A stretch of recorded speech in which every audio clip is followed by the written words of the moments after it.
Attention, please. Eastern Airlines Flight 19, now ready for departure. Welcome aboard the Walt Disney World Express monorail. Now, ladies and gentlemen, we're entering the vacation kingdom of the world. There's enough land here to hold all the ideas and plans we could possibly imagine.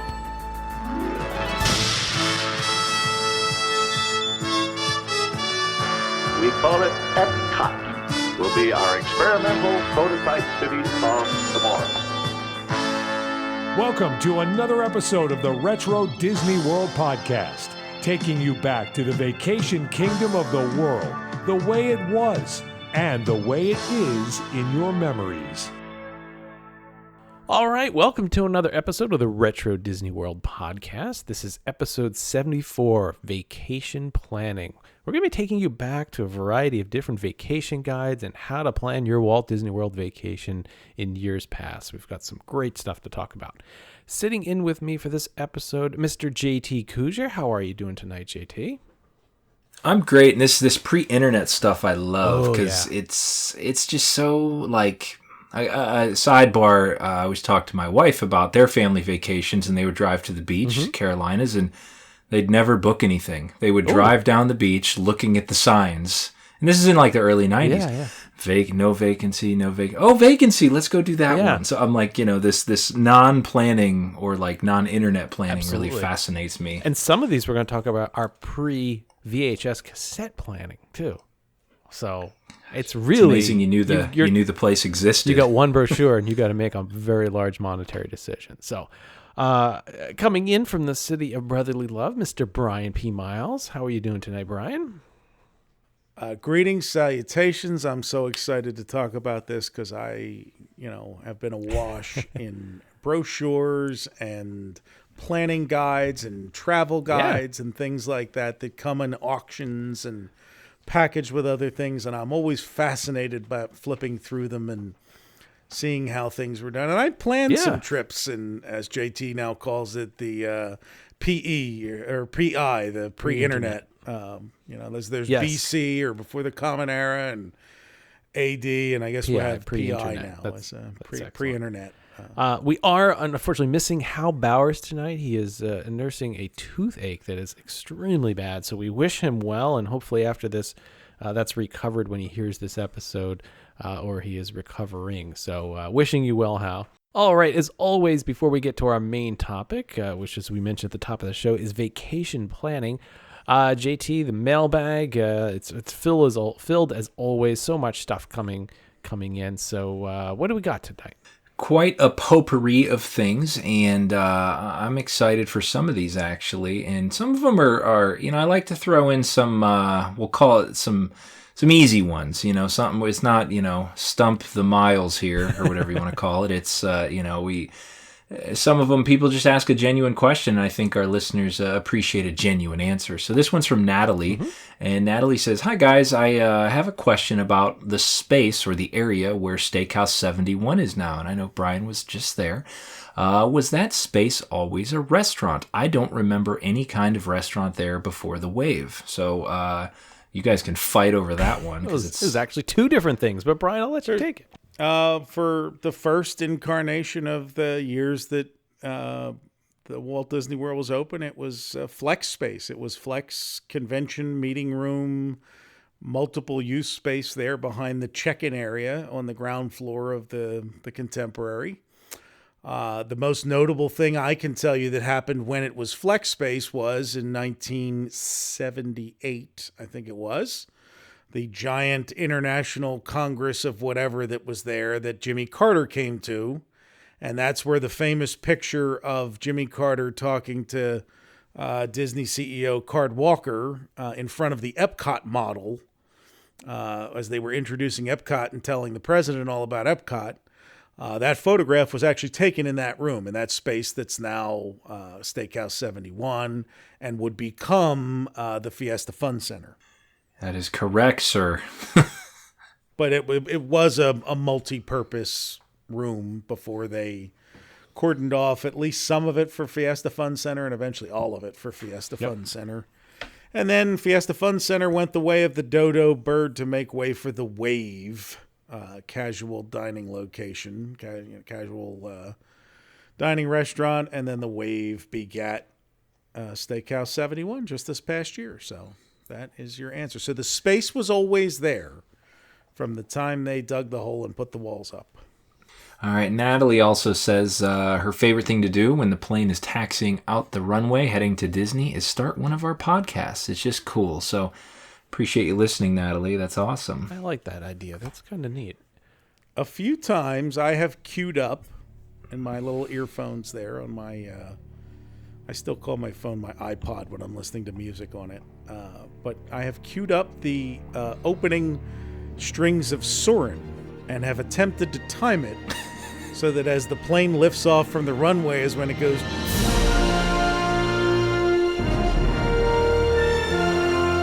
Like when you take off in Soarin'. So I recommend you try that sometime and then put our podcast That's a good one, on. too. Yeah, that's awesome. Do you guys, I don't know, when maybe our listeners do this, too. I always want to fly out of Walt Disney World the right way to get a good view of the park. As many times I've been down there and landing, it's never at the right time. The clouds at the wrong way. Every now and then you're like, yeah, I can kind of see Epcot over there. But I'm sure everybody who goes there is craning their necks, to look for that. Yeah, that's I always try to look. I don't usually catch anything, and I opt for an aisle seat, so that's part of it. I like to be able to get up and move. Oh, so okay. I flew in at night with a park view sometime in the last year, maybe when I was down in November. But because I like to fly down after a work day in the evening so that I'm in town the next morning to get things started. I try to avoid morning travel when I can. So I have had the experience of flying in at night and being like, oh, look, there's the iDrive and there's the fun spot and there's the Orlando Eye. And then you can kind of start to say, okay, well, no, I can see, usually I can see Epcot more than anything else. Especially now that they've done the Vegas thing to it. Where Anybody flown in and seen the fireworks? I have actually. I've seen fireworks go. on the plane before, yes. That's cool. I actually saw them in Baltimore once, of all places. They were going off multiple places in the distance. Yeah, I'm trying to remember where else I saw. I know I've seen them there because, flight times are normally an evening flight after work. I'm taking off between 6 and 7 p.m., which brings me into Orlando around 9. So it's prime firework time to be. It's very neat to fly in above fireworks and see them going off beneath you. Yeah.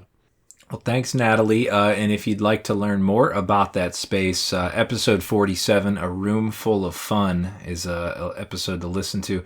And we also had listener Dane, I believe. Dane asked about this episode as well, and we sent that his way. So episode 47 is really all about that space, Fiesta Fun Center, A Room Full of Fun.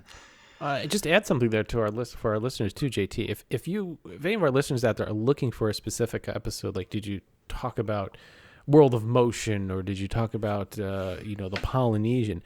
We have a web page. If you go to retroww.com and you go to the podcast menu, there's a menu item in there called Episodes by Topic /Area. And they're all broken up by theme park, Disney MGM Studios, resorts. I'm just looking at it here. Water parks, television specials, interviews about Retro WDW, and then there's general. So if you go on there and if there's anything you're really looking for, it's a great way to kind of just find if we ever did it before. And ones that we know we're working on are marked with an X and they're not highlighted, so you can kind of see what we're building and what we're working on putting together for you. All right. So next up, this is another one, and I couldn't remember the answer. I had a vague idea. Wasn't sure if my memory served me correctly. This is from John. He says his wife and I were riding Spaceship Earth on Saturday. That would have been in January. When they got to the scene where the kid is selling newspapers, we both wondered, do audio animatronics can only be seen from the back? Do they have faces? So that's his question. And you guys tell me if I'm wrong. He does have a face, but they turned him around because they thought it took away from the scene, and also there was something wrong with his face, right? Like somebody threw something at him or something like that? Or a variety of things, yeah. On the tour, we were told that the face was damaged, like the cheek, and their solution was to turn it around. On Twitter, several Imagineering types who are no longer with Imagineering indicated that because it was a new audio track, they did not want to spend the money reprogramming the animatronic, so they just turned it around. So, accept whichever I think answer you want. They did change the kid because he used to extra New York Stanley. You know, it was really loud and Civil War. Yeah, over, and there was this. You know, could reach out and touch even him. though nobody called it the Civil War. Like they wouldn't have been yelling. Civil War. To the listener, you ask an interesting question because you're asking about an audio animatronic figure that does have a face and then was turned around for other reasons later on. You know, without going up to some of these characters and really looking at them, there weren't a lot of audio animatronic figures that didn't face the audience. In fact, that's one of the very few, if the only one that I can think of. And I'm sure a listener's going to go, hey, there's another one out there. And I'm really trying to think about if there is even one. We know for a fact from pictures of Horizons and other things, when legs and other body parts weren't needed, they certainly didn't mold those. You know, the father in Carousel Progress, I hate to tell you, he's got nothing from the waist down. He's basically held up by an aluminum pole. You know, so I hate to. I know, I'm ruining. Aren't we all, Todd? Yes. They're made from the same material of the space shuttle, Forrest. He has Festivus 24/7, right? So yeah, sorry to break some of these wonders of magic here. One thing that I actually did do that, and you heard of it, but I never had it happen. I rode Spaceship Earth with Brian, and Brian pointed out who everybody really was. Oh, yes. You know, like where. So now I go through it, and I you almost. Okay, there's you almost can't avoid it. Or I'm like, you see the people playing the music there, and you're like, there's the Carousel of Progress, Dad, playing the harp there, or whatever. Abe Lincoln is pounding papyrus. There's Andrew Jackson with that medieval haircut. You're just like, oh, just stop. It's like, you don't even know it until you know you it. You have to suspend that belief, take it away, get it out of your head, JT.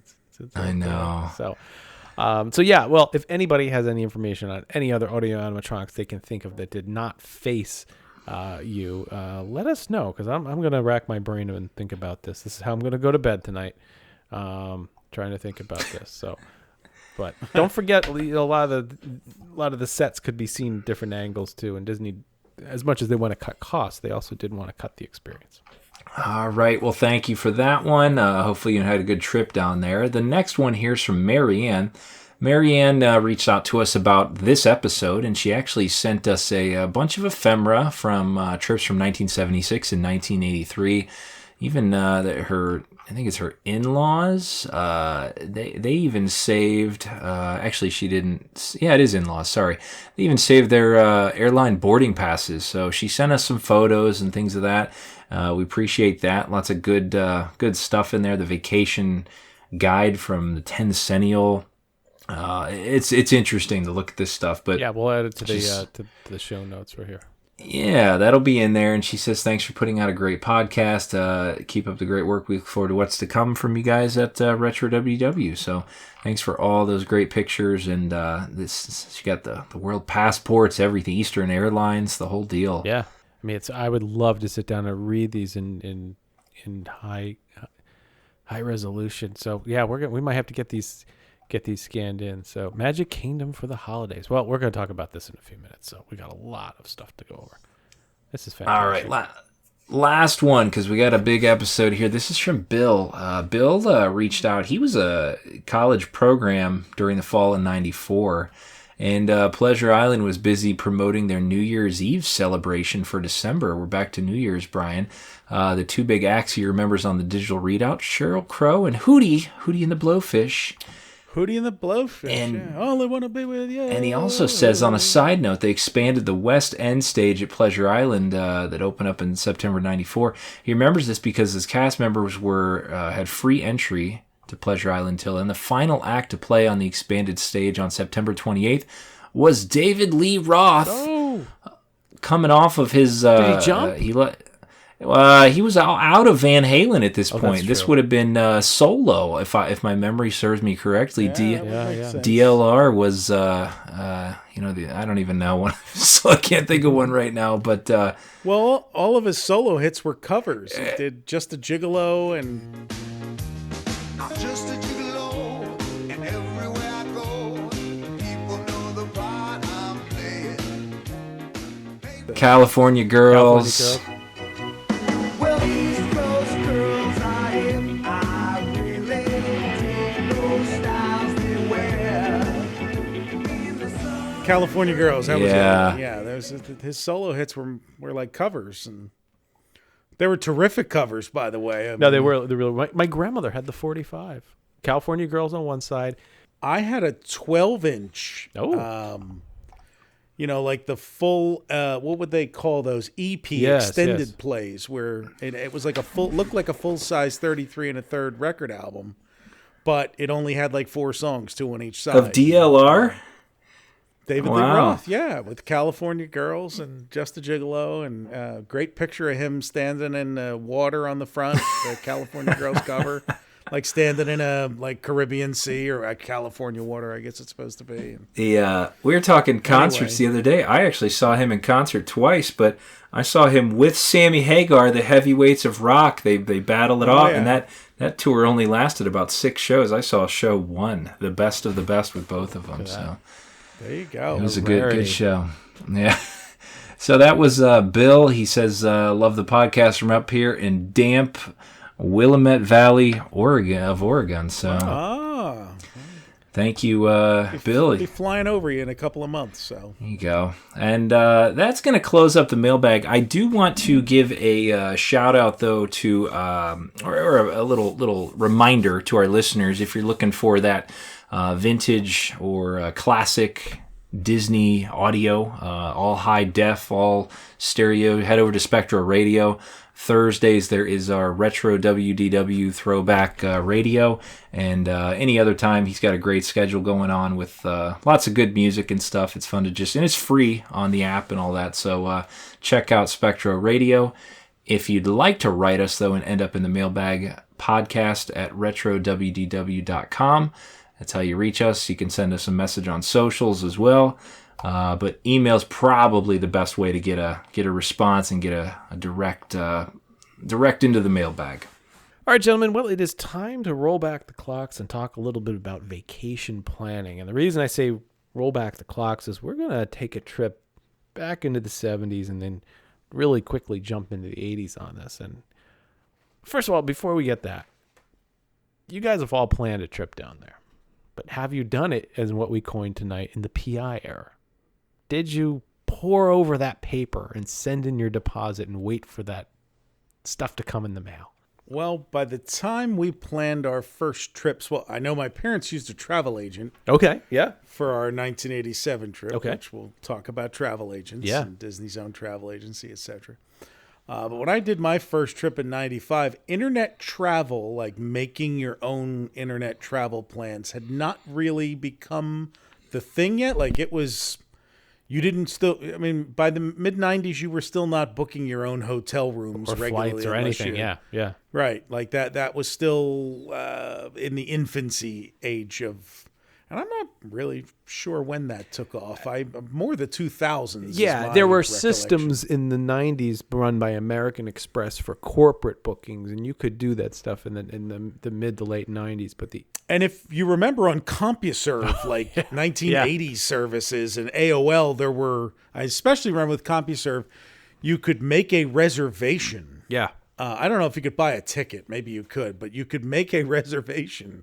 Like we could make a reservation for Todd on this flight to Orlando, where they would hold the seat until they were ready to ticket it at some point. The ticketing could be done mail. I remember buying a ticket once over the phone with the airline, and you'd call it multiple airlines and find out multiple flights and write them all down and find out the best price and the best time.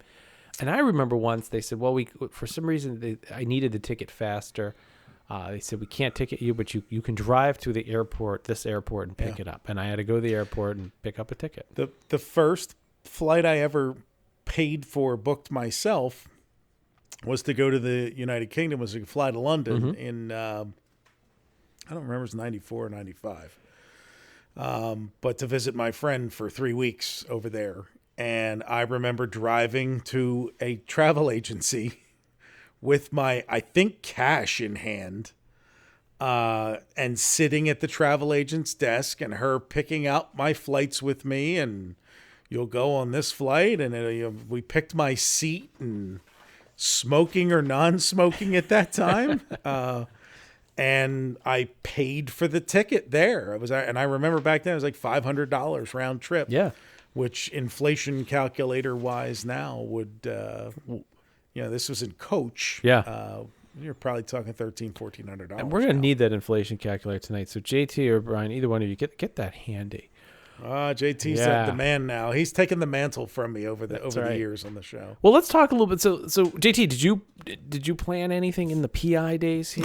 No, I was in middle school, man. I didn't do that. Oh, so I will say though, now I remember booking with Disney was always a phone call. You had to call and 1407 WD. That, and then I remember one trip. No 800. No. They were not giving you a free call. No, because you might be waiting on that for an hour plus. We, my mom. I remember we were trying to book a week at the Fort Wilderness, the homes. This was before they were the cabins, the Fleetwood homes, and my mom was. I got home. I'm like, "Did you do it?" And this was like 7th or 8th grade, and she said.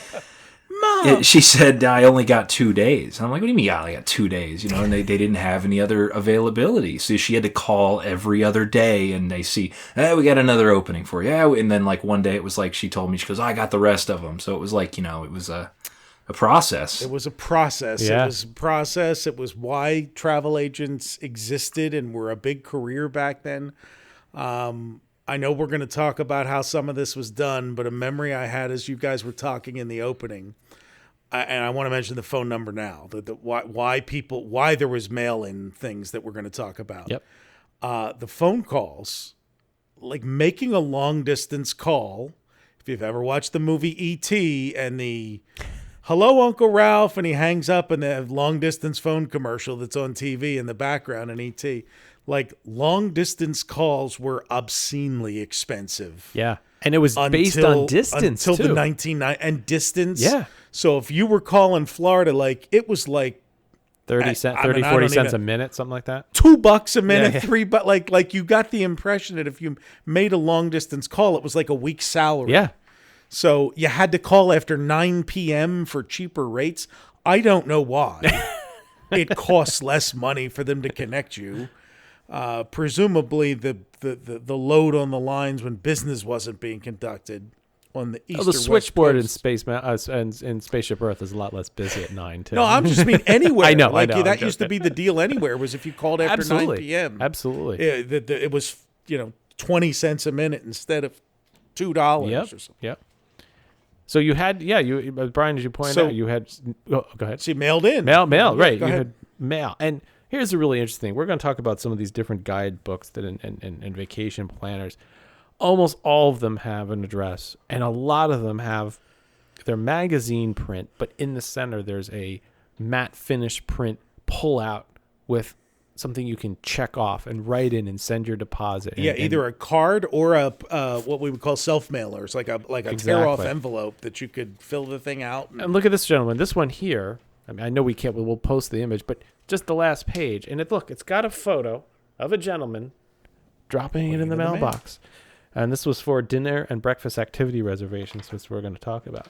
So because we're talking about vacation planning, prior to the Walt Disney World company establishing the Walt Disney World Travel Company, which I forget the exact year it was established, going to the Magic Kingdom was much like going to Disneyland, where it was, you go for a day or two, and people would travel down there, and there wasn't this vacation idea just yet, right? It was still people coming in for 2 or 3 nights experiencing the parks, and I think that's pretty accurate based on some of the films that we have, right? It really were 1 or 2 night stays. Nobody was coming to, they might golf, they might do some stuff, but not until the advent of River Country and Lake Buena Vista Shopping Village did you start to make it a real true vacation destination that needed more than a hotel and an airline, right? And Right. theme park tickets.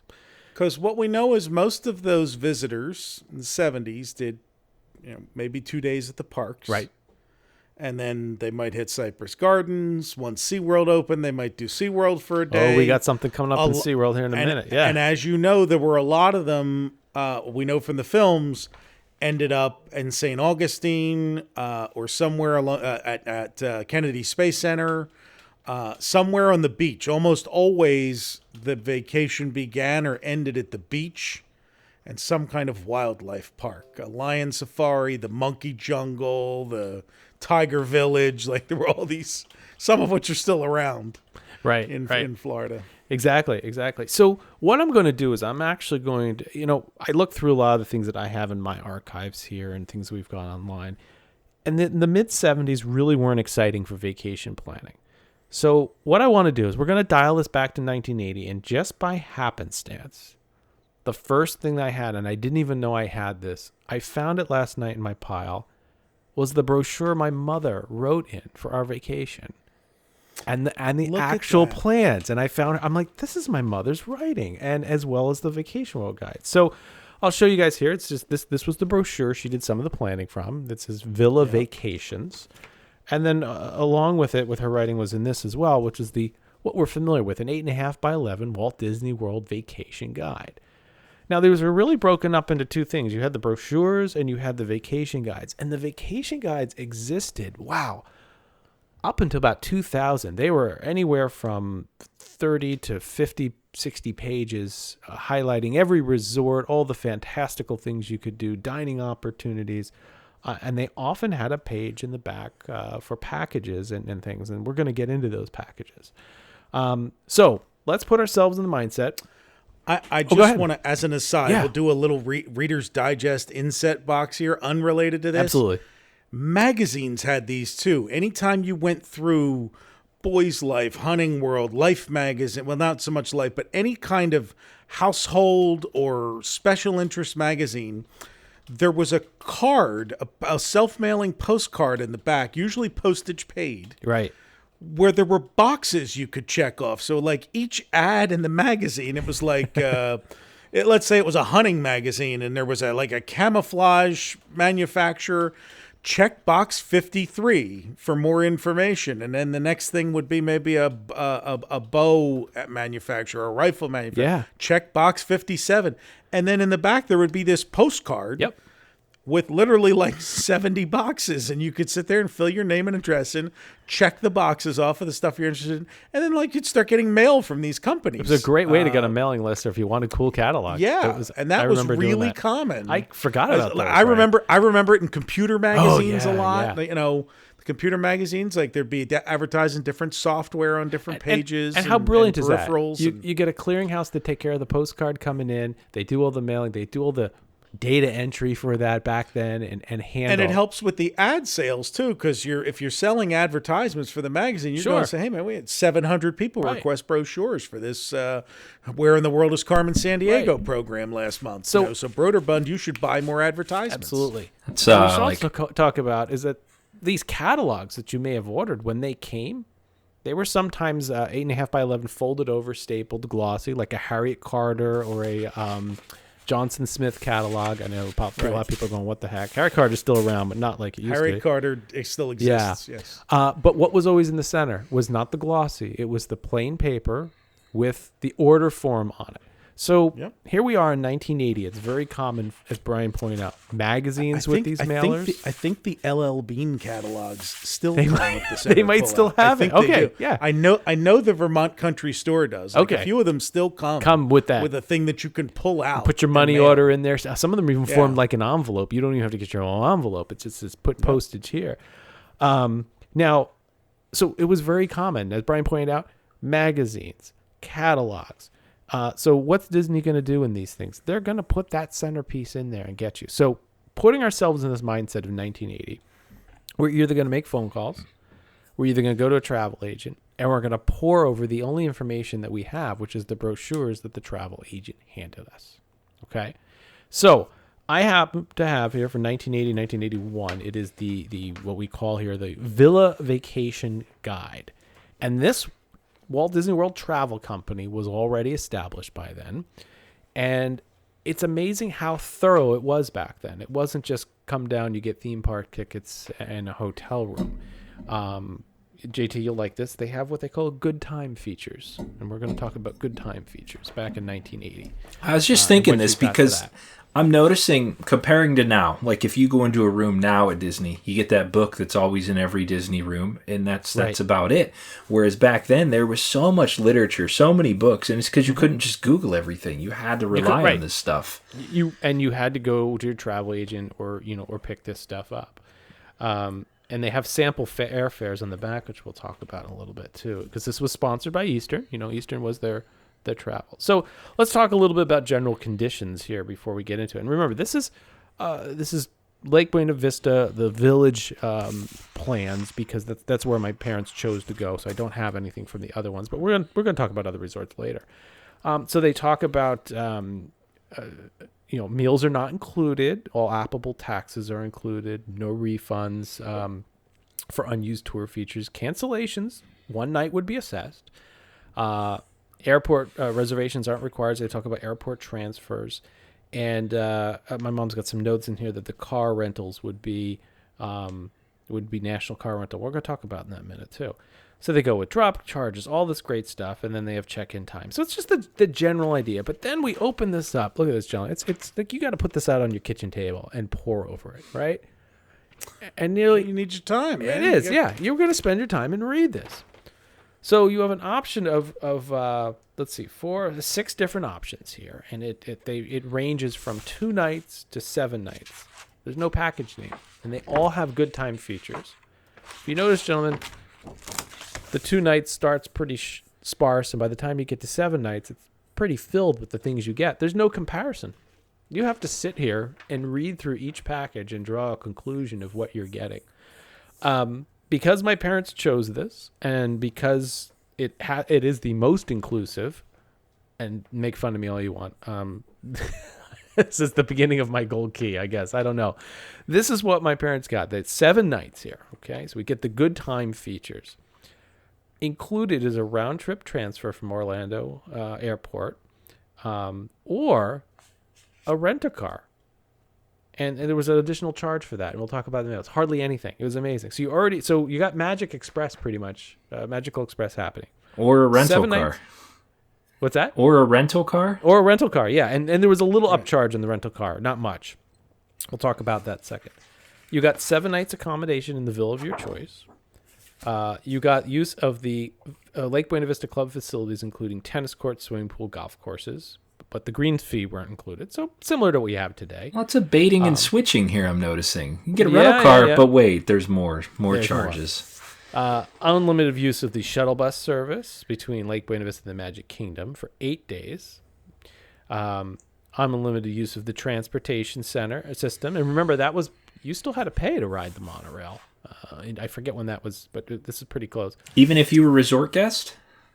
Well, no, not resort guests usually got a pass. If you got the pass, and some didn't. If you only spent a hotel night, you didn't have a pass. Yeah, I don't think that stopped until Epcot opened. Right. I think that's when they stopped with the transportation tickets. Now, here's where it gets really interesting. 7 nights, 8 days.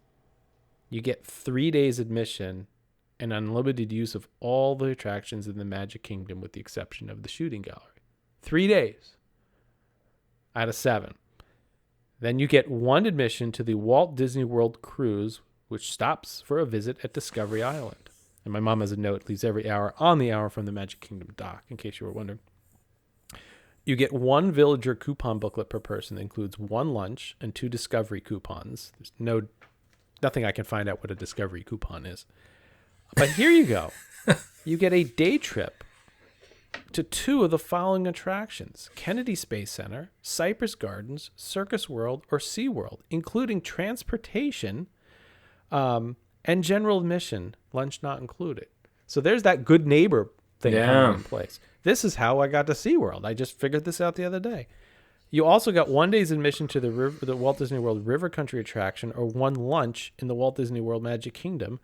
You got a dinner at the Walt Disney World Village restaurant, daily housekeeping service, and hotel tax was included. You guys picked the lunch over River Country, didn't you? I have a feeling that is what happened, and I got to go back in the pictures now. I'm trying to figure out where we ate, if there are photos of that. But Probably with little Oscar. that's right. So, JT, yeah, the rent-a-car says minimum age was 21, so that's gone up a little bit. But it was a Buick Skylark or similar. And I got to send you a picture because I have a photo of the car we rented. What is this yellow Bumblebee car that I'm driving here with? It looks like a fine brown vinyl interior and hubcap. This ruins Chevy for me. This era, any car. The panel gaps are huge. The chrome is terrible. I mean the hubcaps. It's rusting. It's probably only 30 like 30 weeks old. It's a Citation. A Chevrolet Citation. The back looks like it was designed by Renault or something in France, doesn't it? Well, so it was that whole era where they were trying to shrink the size of cars because of the late 70s second oil crisis. And it was a new thing for American car makers to start trying to make small cars. So they were like faux European, hastily designed, but I always remember, because I was alive at the time, in the commercial, Chevy Citation. So I'll have to see if we can find one of those on YouTube or something. Well, yeah, that would be. But my friend Matt's grandmother had a Citation, and what I remember most about it is she couldn't see it good out of one eye. So if you ever drove with her in it, half the time you'd start to end up in another lane before she would jerk herself back because she couldn't see that well. But yes, the Chevy Citation. I can tell you in 1988, we had a rental car included with our travel agent planned trip. And I don't remember the agency off the top of my head, but when we got there, it was a Oldsmobile Calais. Calais, wow. And it was a small, for our family of 5, it was a relatively small vehicle. I don't even know what that. I have to look that up. Yeah, it was not around long because we went in January of '88, and it was around under that name from '85 to '87. So it was these cars. I can't even think. I know. Todd, just some fun facts. Coming in with your Chevrolet Citation, 13-inch wheels, a 90 horsepower 4-cylinder, and upgraded for 1980. It did have front and rear stabilizer bars. So that nice ride over the I-4 on that.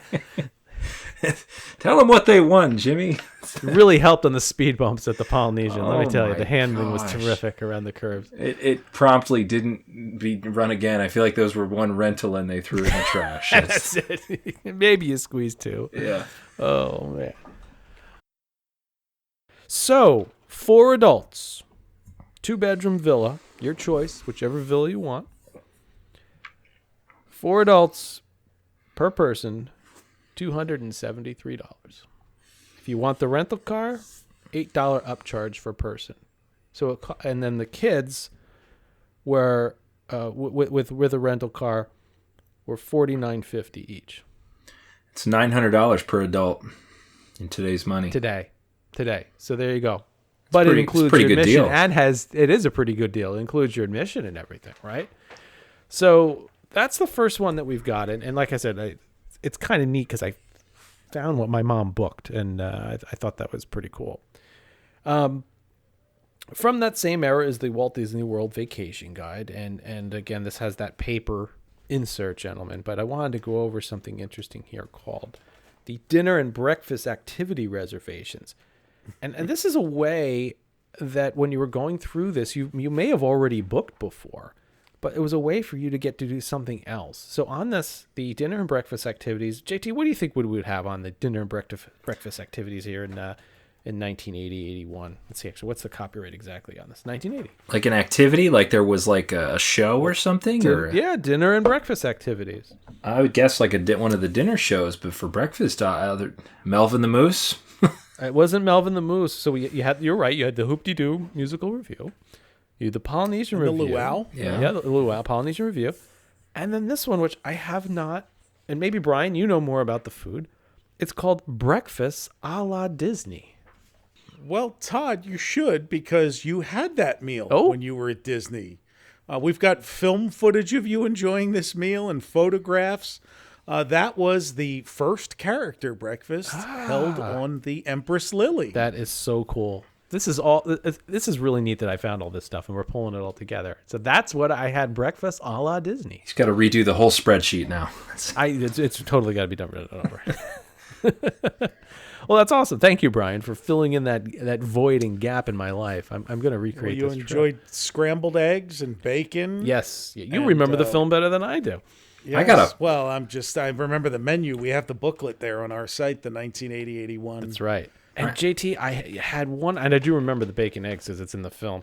Yeah, well, your Empress Lily character breakfast, I have from our booklet here, dated December 10, 1980, Todd. So we know exactly what was on the menu when you were there. I was there in October, so it got to be practically the same thing. That was $5 for an adult and $4 for children. It includes a gift for children. Maybe that's the pennant. That would be the pennant and maybe the pin. I got that. Yeah, and the sticker that they gave. Now mine was included, so I didn't pay the $5, but it was included. All right. Well, in any event, the Empress Lily character breakfast. I can tell you one thing you didn't have, Todd. You didn't have any Mickey-shaped waffles. No. They had scrambled eggs, cereal, orange juice, hash browns, bacon, Danish pastry. They probably didn't eat that. Milk or coffee. Now, here's what I love about this. Let me tell you how smart the Dick Nunes-led Walt Disney World was. Every component of that is part of this complete breakfast too. It's not just that. It's not just that. It's not just a recommended breakfast from the food pyramid. There's no pancakes. There's no French toast. There's no waffles. That means there's no syrup and that no means sticky cleaning kids. up. Yep, that means cleaning up after this breakfast is 50 times easier than cleaning up after. You don't want sticky stuff on Goofy and Minnie and all that stuff and cleaning up everywhere. 100%. Yep, 100%. That's brilliant. Brilliant move. Brilliant. So no syrup, no breakfast. Griddled items. This is great. Now I know what I need to eat on my next trip down there. I'm going to put this all together. We're learning things about cars and all sorts of stuff. So. If there's a citation for you to drive in the whole state of Florida, I will be floored, and I will come down there. If you can get me one, I'd love to drive it. We'll recreate the route. We'll take it over to SeaWorld. If there's one even existence in the East Coast, I will be blown away. Well, I think there's one in the existence in the East Coast, but there are car models out there that you see that are survivors. Sure. Yes. And then there are ones that have vanished from the roads for many decades. And the Citation and the Chevette and all those other small... The Vega. Even the Cavaliers, all those small Chevys that they built back then, you just don't see. They were not built to exceed 100,000 miles. Todd, I will go down just to be a pace car because you'll break down on this. you'll need the lift. Just tail behind me really close because I might need a bump. Picking to up get the parts started. as they fall off. That's the exactly. Oh my goodness. Well, let's move on a couple years. We're going to accelerate here to 1988. Not too quickly because we're at a citation. Not too quickly. The citation may not make it. So, gentlemen, I have this one from 1988. This is very nondescript on the front. Look at this. Just Walt Disney World vacation information. And this contains a lot of great stuff. It's got accommodations, vacation packages, payment plans. We're going to talk about payment plans, admission prices, dining, and then it's got, of course, the reservation forms. So this is post Grand Floridian. And this is about the time that they really started to confuse you a little bit on different packages. But I know, JT, there's one in here that you're going to like. So the standard one that they tried to push on you was the World Adventure package. There's only real two packages here. And you got, with the World Adventure package, you got your night's accommodation, because it was available for 5, 6, or 7 nights. You got 6, 7, or 8 days unlimited admission. You got unlimited use of all Walt Disney World recreational activities and facilities. Now, what's interesting is does that include the speedboats? It's really interesting here that it doesn't really say anything in there. And then you got breakfast, lunch, and dinner at a wide variety of Walt Disney World restaurants, all gratuities included. So this vacation plan, World Adventure, was the start of what we'll talk about as the Gold Key. And the Gold Key was a Magic Kingdom Club plan, which we're going to talk about in a few minutes because it's at the same time. So For people who said that the Magic Kingdom Club plan was only through the Magic Kingdom Club, there was this one. And then, here you go, JT. You're going to love this. This is right up your alley. This is the Grand Plan, okay? Where do you think you'd stay on the Grand Plan in 1988? The Grand Floridian wasn't open yet, was it? It was. Oh, it was. Okay. That's where it Okay, I opened. thought it was 89 or 90. Okay. Yeah. And that's why it says reservations are being accepted for vacations beginning on or after July 1st, 1988. It includes everything in the World Adventure. Plus, you get room service, excluding alcoholic beverages, fast food from all permanent and temporary food wagons except those located in the theme parks. Where would round that trip be then? airport transportation. Yeah, I don't know. I don't know where you're going to find a popcorn vendor on like the side of the street. You know, maybe no, it would be and the village. the village marketplace, okay. River Country. You know, or maybe at some of the resorts. Yep. Round trip airport transportation. And JT, this one's for you because you and the wife can go out. Babysitting in room and at the Mouse House. Maximum 6 hours per day was included. Man, you could just leave them there every day. You got robe, flowers, fruit basket, magazines, coffee service, turn down service, and newspapers, including private golf and tennis lessons, use of the health club, a separate private check-in area, valet parking, stroller and wheelchair rental, and the kicker, use of a VCR rental camera. That is a lot in the Grand Plan. What'd that run you? Well, we're gonna find out here in a minute here. So let's see. I bet Now, you you're signed going your in the- life away on that camcorder. All right, so Brian, what are you going to take? You going to are you going value, world adventure? Where do you want to stay and how many nights? What are we looking at here? And then I we'll wanna let stay at the JT go on them. Polynesian. You want to stay at the Polynesian? Are you peak or value? Well, I tend to go in the value seasons because I don't like the crowds in the park. So. Okay, and you want a lagoon or marina view or a garden view? I like a marina view. I enjoy seeing The marina view. Especially those then. Hobie cats. It's sail got to by. be, yeah, a lot. Now remember, we're 7 years removed from what we talked about earlier, where it was $200 and some bucks, right? Marina view, and you going for 5, 6, or 7. Well, we're going to do 7 nights because we want to compare it to the 7 nights at the Villa in 1981. Right. How many adults? 2 of you going? Sure, why not? Okay. You are each $1,282. It's a lot of money. That is a lot of money in 1988. Today's Now, money, yeah. $2,600. So add that up, see what that would cost today. That's definitely, at the Polynesians, crazy rates. All right, so JT, you're going to go, you wanted got to find here, the Grand Plan. I want the high roller. I want that camcorder. Yeah, you want the camcorder, and you need the babies sat a couple nights. So they're only offering this in a 6-night plan. What are you going, garden, pool, or marina? Let's do garden. I got to save some money. This is going to... Okay. And I'm not Rockefeller over here. I'm trying to save Now- money by not buying the camcorder. That's why I'm going with this package. it's not much more, $13.96 per person. Really? Yeah, your kids are going to cost you $344 because they're under 11. Remember, this is when Disney still had the junior plans. That's over $3,000 though per the adult. A little bit Yeah. over $3,000. Right, and don't forget, I mean, that includes your VCR and your VHS recorder, so that's huge. And a lower back issue after the 6 days. That's Exactly, you had to carry it around with a strap around your left shoulder. yeah. So there's other things that they could do too. So this is great. Look at this. You would just fill in this card, send it on its way, and you'd have a reservation. There's something about that. Sending that in. Did you put your check with it, or what did you do? Or did you pay when you got there? I think I'll have to look at this one. The whole thing folded together was multiple pages, and you'd have to tape it. So I don't think you would put your check in here. Breakfast a la Disney is still being offered. No, you had to include money. Please make check payable. That is so like weird to me to trust that. Like you roll up, it's like 6 months later. You're like, yeah, honey, I sent it in. They got it, and they go, we don't know what you're talking about. Like, yeah. Well, they would mail you a confirmation. Right. Yeah, I guess that's true. Yeah. Yeah, you would get a whole thing in like you do when you. I mean, but back in the day, and I'm sure you remember this because I know you used to cruise in earlier years too, JT.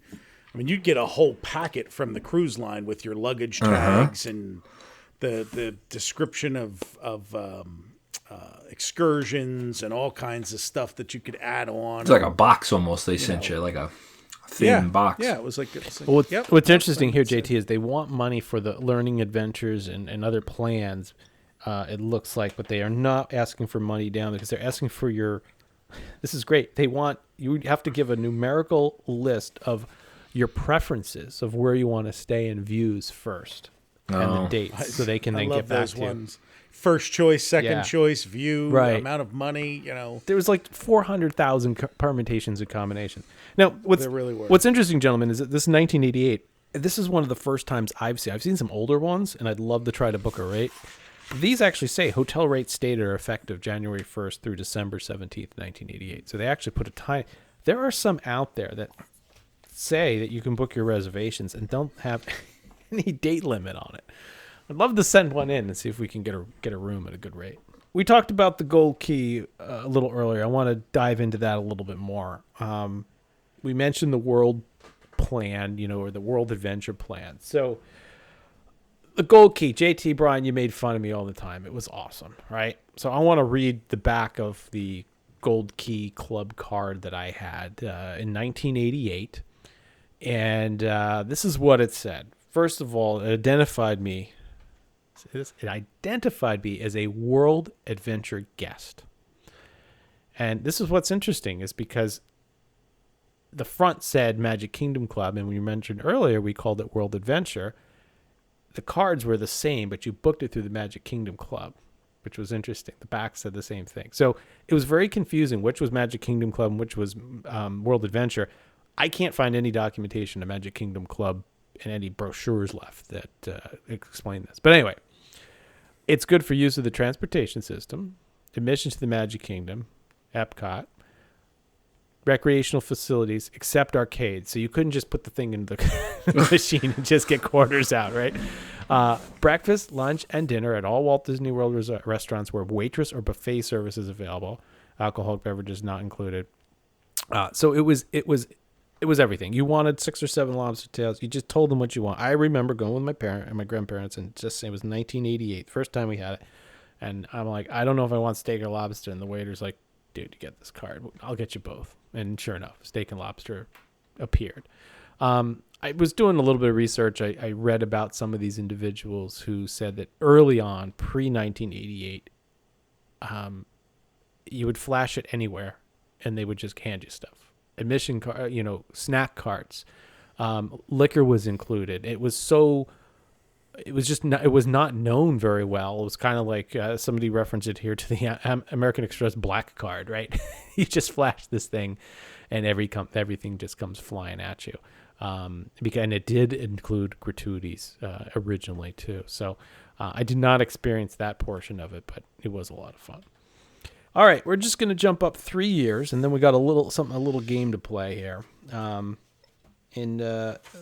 What's interesting is in these 3 years that went past, again, pretty nondescript. A little more interesting thing. We got the Disney MGM Studios opened up. Same catalog or same planner, but the packages have just disappeared. So you still get all the same stuff in there, but it's a big year. They now have you guys had the 4-day pass before. What could top the 4-day pass in 1991? How could you top the 4-day pass? 5 days. That's right. We're going to the 5 days super duper. It's the super pass, right? We weren't into super duper yet. That's another episode about tickets, right? We already talked about the super duper pass. So you got same day admission, unlimited use of transportation, plus all caps, ! Once you use your super pass for the first time, you're entitled to unlimited admission for the next 7 days to Typhoon Lagoon, River Country, Discovery Island, and Pleasure Island.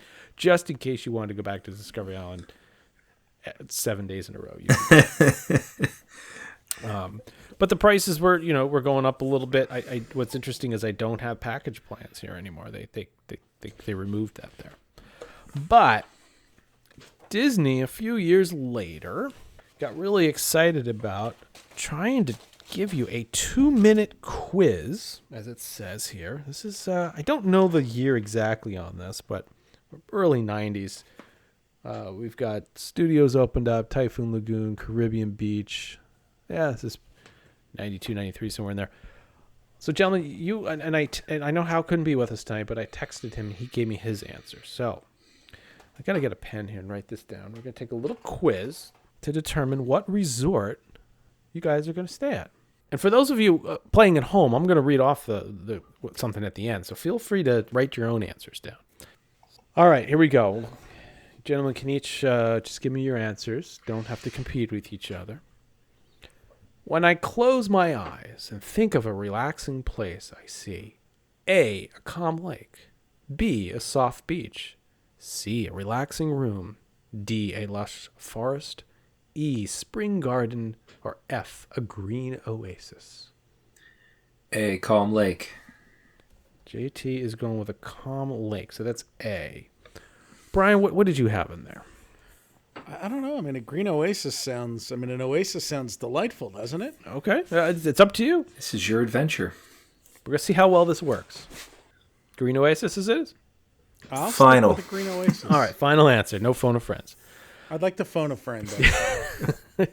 Get back to me when you change that letter. Call Hal. All right, number 2. When I travel, I like to A, take it easy and be spontaneous.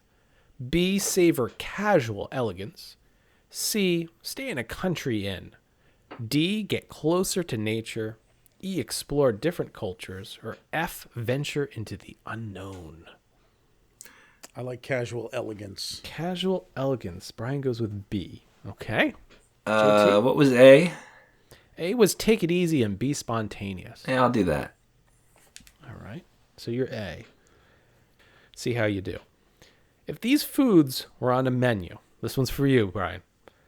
I'd be most hungry for A, fresh seafood with chocolate mousse for dessert. B, fish and chips and saltwater taffy. C, scrumptious buffet with French fried ice cream. D, grilled hot dogs and roasted marshmallows. E, a spicy international buffet with fresh fruit. Or F, steak, salad, and a good wine. Seafood and chocolate mousse. Seafood and chocolate mousse. Hey, all right. JT? F, steak, salad, wine. Steak, salad, wine. Okay. I have to get Hal's answers out here in a second, too. On vacation, I most appreciate A, variety, B, charm, C, comfort, D, recreation, E, novelty, or F, ease. C. Comfort. C. Is that C? Comfort? Yeah, same. comfort. Look at that. So just so you know, Hal answered as follows. He answered soft beach. He would like to explore different cultures. Just like JT, he went for the steak, salad, and a good wine. And he most appreciates ease. And then, JT, do you have a computer we can fire, the Computron? Is that available tonight to do some of this work? It is. Let me get a cord. I got to run it. Okay. So, all right, I'm ready. So if we put these on into the Walt Disney World Computron Resort Finder, okay? See a Studer computer? Exactly. We're putting this in. So here's the instructions for those at home. You're supposed to note the number of times you selected each letter and see which one shows up most often. There wasn't that only many. 4 questions. Yeah, say this wasn't that. You could have all different ones. Well, we're gonna find out what's going on here. Oh, there's okay. All right. So here you go, JT. Yeah. You are headed to Disney's Village Resort because you selected A twice. You wanted a calm lake, take it easy, and be spontaneous. Okay. Okay. Where do I get that steak then? I don't know that part of it. You're gonna have to go off property. All right. You can take a free shuttle year bus. is this, by the way? 91. What? This is around 91, So 92, yeah. So that's the Village Inn. The current Shades of Green is what you're talking about for him, right? Well, it says Village Resort, so not Shades of Green. It would be over at... so then he's down at the Villas. He's at the Villas, down yeah. in Lake Buena Vista Yep. Village, okay. All right. Here we go, because it's Disney Inns listed on here. Hal, he's not with us tonight, but he had BEFF. So that brings him... He is staying at the Contemporary Resort. Oh. I can see that, just hanging out at the corrugated wall. Exactly, yeah. Just he wants ease, which monorail walking distance, right? And there's his steak upstairs. Venture into the well. Unfortunately, yes, that was well. No, he didn't choose. Yes, he did choose steak. Right, Yep. steak, salad, and a good wine and ease. So he's got that. Brian, you broke the computer. You broke the computer. Story of my life, Todd. I am a man of many contrasts. We have to tell you what all of your choices are, and then you're gonna have to choose one because you had nothing. You chose different letters. So you chose Disney's Contemporary Resort, Disney's Yacht and Beach Club Resort, Disney's Village Resort, and the Disney Inn. Is what your I'm choice. staying at the Yacht and Beach Club. Yacht and Beach Club. Wise choice. You picked all these other random ones. You get to stay in a Chevy Citation, actually, in the parking lots. Exactly.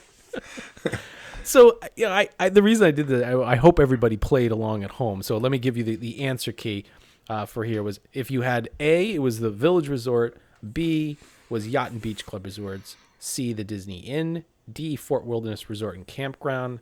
Disappointed, JT, you didn't come up with that. Disney's Polynesian was E, and Disney's Contemporary Resort was F. Gentlemen, if you noticed, I also, on most of those, I made sure I said Disney's Village Resort. They made it very clear at some point that these were all their property because they did not want it to be confused with off-property. And we're going to talk about off-property packages a little bit here. So this was a vacation planner. Check this out. This is another one. You got to get out. Look at this. You got to get another poster that you got to put on the spread. I loved these as a Check kid. this out at the bottom. Oh, the calendars of when the value seasons are and when the prime seasons are. Exactly. And basically what they were trying to do is that these are special rates, and anywhere you saw that gray blob, don't bother coming. We're not giving you a discount. We got enough people already. Right.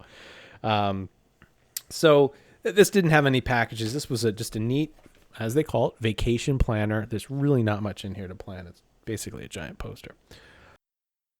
1996, gentlemen. What's going on in 1996? I was in 8th grade, and I went twice that year. Yeah, the value resort's open too. I was on the roof of the Wilderness Lodge that year. Value Resorts. Yeah. We got the Wilderness Lodge is open now. According to this, we got Mickey Waffles now. And JT. Oh, that's a Cutlass Sierra. Yeah, it's man. An Oldsmobile. What do we got here? The standard. What's that on the they back sold of this? more of them than anything. Cutlass Sierra. All right. The standard. Well, in 1995, 1996, they started putting some more plans back in place. JT, I know you want to go back on the grand plan. I'm sure, right?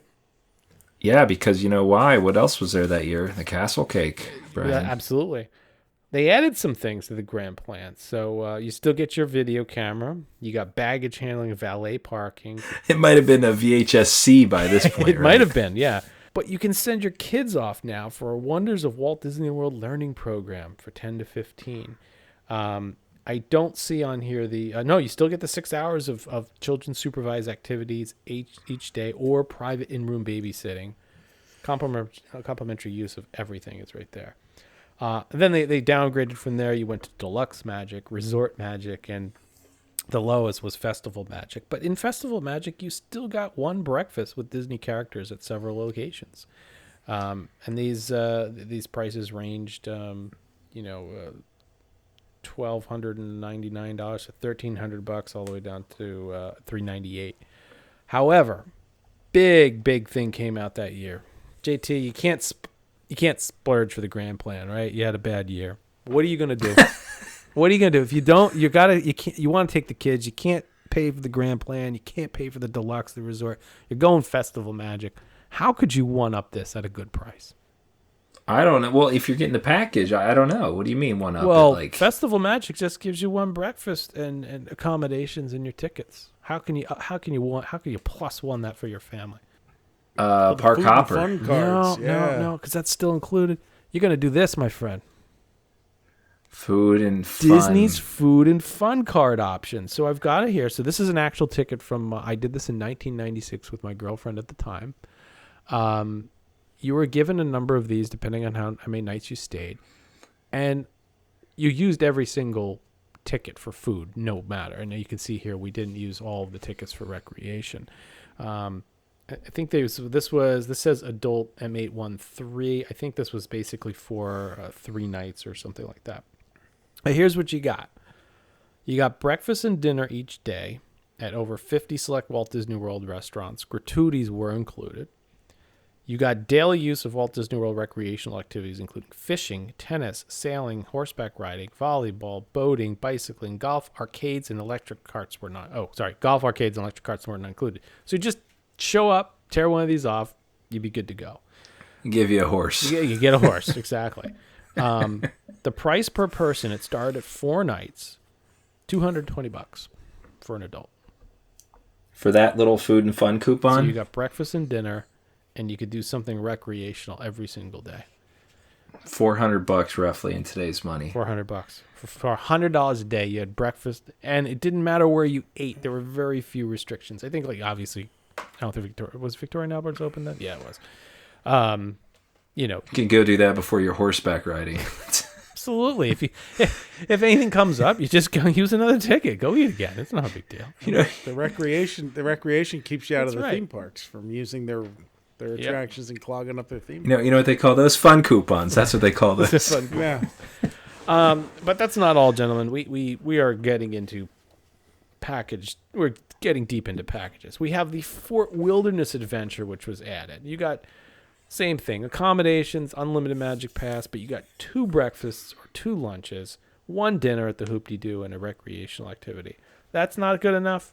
How about the All-Star Magic, which they put you up at the All-Star Resort? That's it. All right. Well, that's fine. And you got your tickets. What if I just booked it? There's a giant baseball out front. Exactly. What if you just booked the All-Star Resort separate? Right. Was there any magic involved, or is it?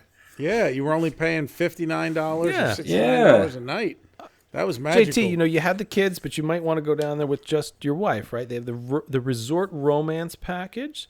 Yeah, you would get a room and admission, daily continental breakfast delivered to your room. Say that.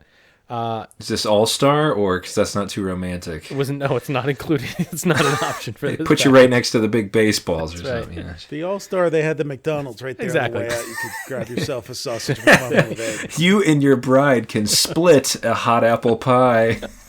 We'll even serve it with a fork. You would get dinner for 2 one evening, fruit and cheese basket, and a Mickey and You portrait session. So I don't know if that's like a boudoir or what that is. Brian, this one's for you, though. I got the Jolly Holidays. I did the Jolly Did ya? Holidays show at the Contemporary. Yes, the last year that Then it you ran. did the all-you-can-eat holiday feast at the Jolly Holiday Dinner Show Spectacular. Ballroom of the I Americas? don't have the best memory of our dinner Okay. there. I do have a photograph of, they come around like cruise ship style and take photos of each party at the table, and you would get that photo included at the end of the night in a little Jolly Holidays leatherette binder that they would give you. But I don't remember the dinner. But if you say it was all we could eat, I'm willing to. If you went on the accept packet, that. yeah, that's what it says. All you can eat. So, for those that like the links, they had a golf getaway, which doesn't include admission to any theme park because you're on the links. So, and then they That's a good package on your your business trip Yeah, or something. exactly. Or if you're down there, you don't have time to do that. Some people literally used to go to golf. Yep. I mean, and then they had this one's weird. This is the Fall Fantasy. It was only valid from August 28th through November 20th, obviously fall. But it was during the PGA Golf Tournament and the Doll and Teddy Bear Convention. Just reading. So you got your room, you got daily breakfast, you got a Fall Fantasy coupon book valued up to $500, one per party. And I love how they tout unlimited use of the Walt Disney World transportation system everywhere. It's like, I mean, that was just like one of the perks of staying on property, Right. I recall, especially in that era. I mean, that was... yeah, and I remember having to show a card too, as well. So They always did that. Yeah. Like, I remember that through the 90s and even the hey, hang on to this because we're going to check you on the bus, and nobody ever did. yeah, exactly. So the last one here I wanted to go through, I couldn't. This is 92 to 93, so this is actually backwards a little bit. So, I love this. You gotta look at this, guys. The title of these pages is called Simplify Your Vacation. Look at this. Oh, It's so simple. There's like 12 boxes on this. So I'm not going to go with a in these. decoder pin to understand what happened on that page. So got some fun questions here. So we've got our festival magic. We've got our golf getaway. We got resort magic. We've got our Fort Wilderness adventure. The resort romance package is still there. And this year you had 4 continental breakfast delivered to your room, and you got your deluxe magic. However, big change here. JT, we put you up at the Grand Floridian under the Grand Plan. Yep. You decide on your next trip you're not going to the Grand. You said, you know what, I'm going to the Yacht and Beach Club. Okay. What would the plan be? The yacht plan, the beach plan, the nautical plan, the captain's plan. The New Englander plan. Admiral Admiral's plan. Admirals. Brian There you got go. it. There He we got are. it. And it's There we are. I love this here that they, if you look there, it's the same thing. They just put the title on. Yeah. So nice they named it twice with 2 different names, right? So there were a lot of different packages. And packages weren't the only thing. There were all these different passports and tickets and all different things that they did over the years. It's just amazing. And what's really cool is you start to go through these. Remember, they could start booking you on cruises before they had Disney Cruise. Is that the big red boat? Red boat. Oh yeah, Big Premier Red Boat. Cruises, the big red boat. So we're going to step away from Disney's package plans. I got 2 other little ones I wanted to talk about here before we wrap it up. This is American Express Vacations. And this is the Walt Disney World Resort in Orlando, 1991. Oh, wait, there's a flyer in here. What is this? Oh, look at this. You've won a free trip to Walt Disney World. New Coastal Florida Vacations. See pages. And according to this, American Express Vacations offer you so much more. I mean, why would you book anywhere else? So they go through all the standard things. Now, we are not part of Walt Disney World's packages now, right? This is American Express putting stuff together. So they started to come up with their own packages that you could do. So they have a couple in here that are all inclusive. So this one's pretty good. So we're going to read the larger one, which is the Grand Fantasy. They also had the World Celebration. So JT, at the end here, I want to tell you, you want to tell me, do you want to do the Grand Plan from Disney or do you want the Grand Fantasy from American Express? Okay? Because this is, let's change it up. We'll do the American Express here. Yeah, that's what I'm going to tell you at the end. right. You're going to tell me at the end which one you like better. Okay? So here you go. You're going to get your hotel accommodations, breakfast, lunch, and dinner daily, including in-room dining, fast food from all permanent and temporary food wagons, except those located in the theme parks again, round-trip airfare, round-trip airport hotel transfers, unlimited admission to all your parks. The early bird special gets you into the Magic Kingdom 1 hour prior to official opening time. I remember that they did this. Yeah. Breakfast with the Disney characters on your early bird day. $5 in Disney dollars. Complimentary transportation from your doorstep to the theme parks. Because they don't know, it doesn't necessarily mean you're staying in a resort. But, well, I guess it is a Grand Floridian. Oh, yeah, it is. It's at the Grand Floridian. Sorry. A special Walt Disney World guest identification card guarantees you park admission even if the gates are closed after reaching capacity.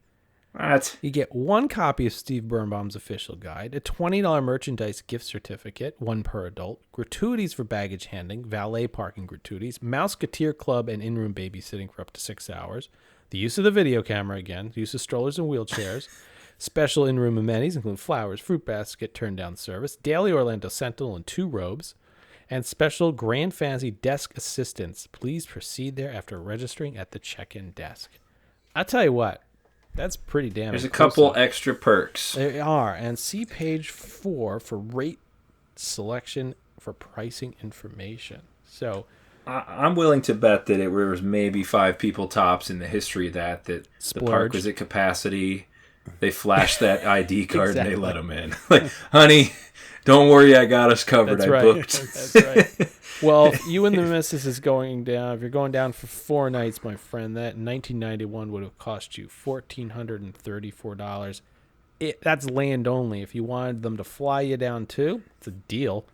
$1,670. That's a garden view, and it would go all the way up to $2,000 for 4 nights if you want to the concierge. Is that per person? Yeah.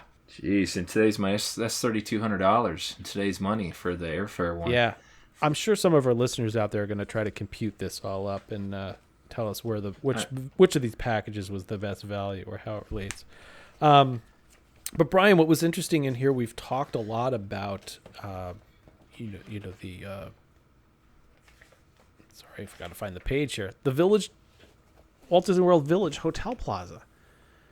And they were left out by Disney as packages, so they didn't need things like American Express or Delta and Eastern to put together packages to get people there.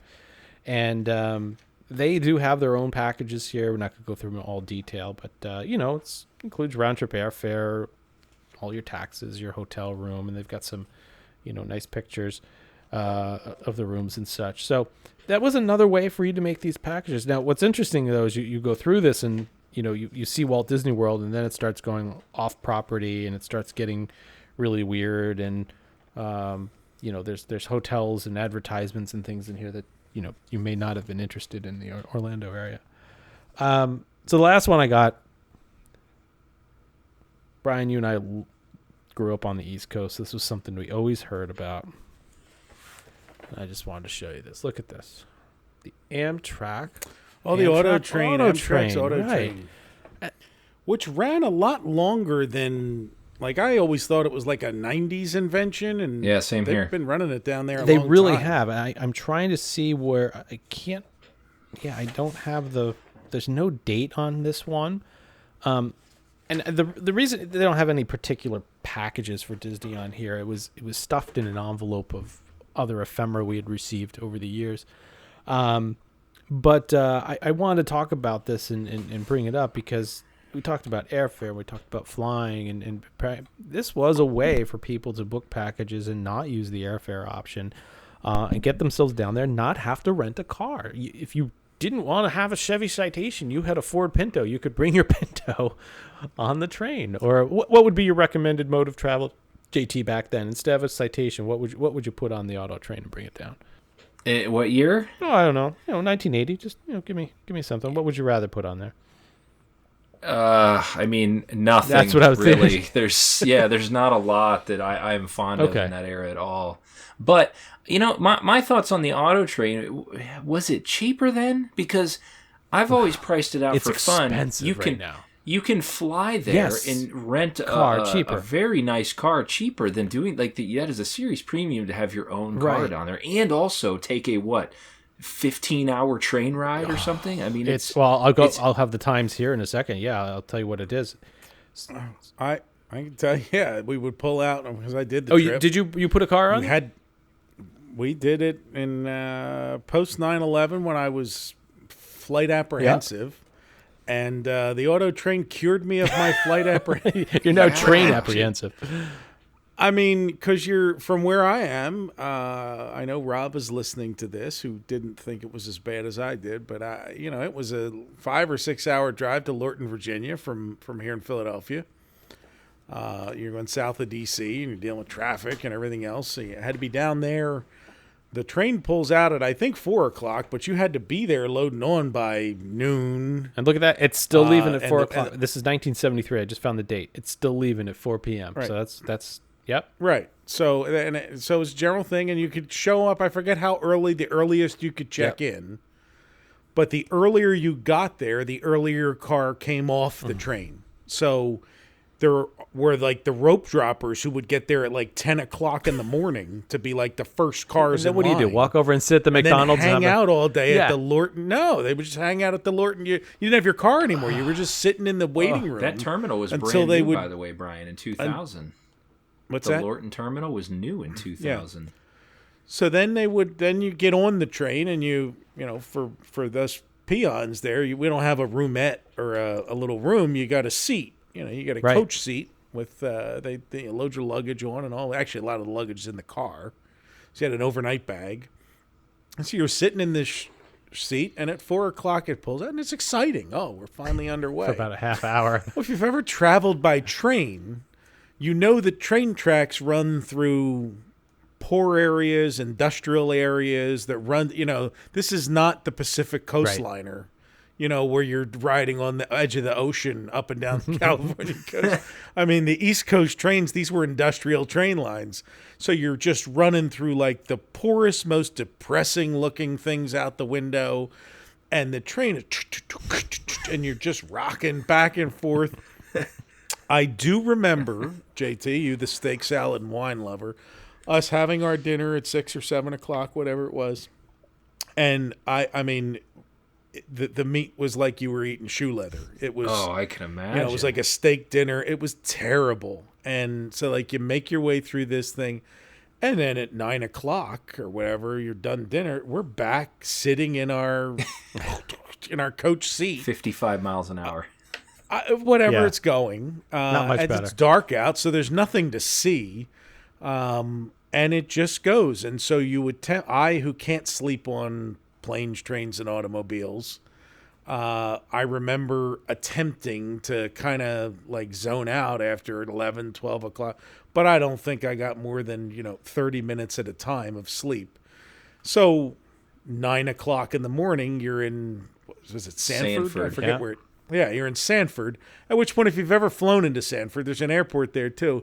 You're a good 45 minutes to an hour from Disney property. So, but that's not all, folks. You get off the auto train, not well rested, having used a shared bathroom overnight and tried to shave and whatever. You get off, and then you got to sit around another terminal waiting for them to load your car off, which could take an hour or two before your car finally gets I'm looking off. at how they load these things. It's terribly inefficient. Did they load it or you load it? They load it. They load it and unload it. So it's like they pull off one at a time, and then let's get in and go. Let's get out of here. And of course, at that point, you're tired. You stink. You're like and then you get there and check-in's not till 4. There you go. There you go. Like it's a little more flexible now, especially in Disney property. They used to be really good about, you got there at 10 o'clock in the morning, they'd give you an empty room. They'd try to get you checked in early. But especially back then, like 4 o'clock was 4 o'clock, and your room might be ready at 4. Right. So you were like going to the parks, it was a never again thing for me after we did it. I said, and the worst was coming home. Because you do the overnight, you're leaving down there, and you get off in Virginia, and then I still had like a 4-hour drive before we got home. It was, so what's interesting is this is again. 1973. We're going to do the price here in a minute, but they're not comparing it to flying, because flying was still relatively very expensive at 73.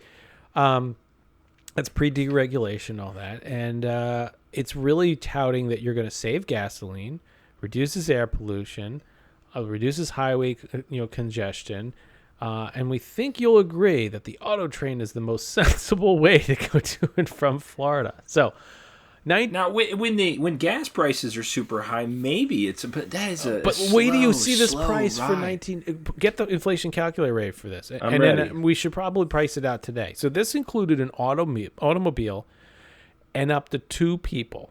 So let's price out a family of 4. Okay. So it's $198 plus $25 plus $25. So $248 to go down there with your car. And if you want to upgrade, you had to pay another $45 for 2 passengers to ride in a private double occupancy compartment. We'll do the $248. Yeah, so $248, 1973 into now. $1,400 in today's money. That's our worst inflation tonight. And what does Auto Train run now? $1,400 probably. I just remember hearing. I didn't hear about this till 2005, 6, and I was like, my big thing, because I like to keep my cars nice. Is like, think of all the stone chips I'm not going to have in my car, mileage. It's worth it. But then I was like, good God, you could fly there and rent a car for cheaper.